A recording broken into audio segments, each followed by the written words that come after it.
අපි හැමෝම කැමති වැස්සට. පොළොවට වහින වැහි බිඳු අපේ ගතට වගේම හිතටත් ලොකු සහනයක් ගේනවා. ඒත් ඔබ කවදා හරි හිතලා තියෙනවද මේ මහා විශ්වයේ අපේ පෘථිවියට වඩා හාත්පසින්ම වෙනස් බියකරු වගේම අතිශය පුදුම සහගත වැසි වහින ලෝක තියෙනවා කියලා?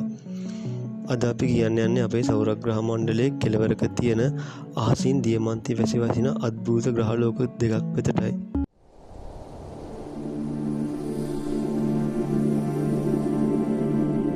අපි කතා කරන්නේ යුරේනස් සහ නෙප්චූන් ගැන. මේවා හඳුන්වන්නේ අයිස් ජයන්ට්ස් නැත්නම් අයිස් දැවැන්තයින් කියලයි. මේ ග්‍රහලෝකවල වායුගෝලයේ මෙතේන් වායුව බහුලව තියෙනවා.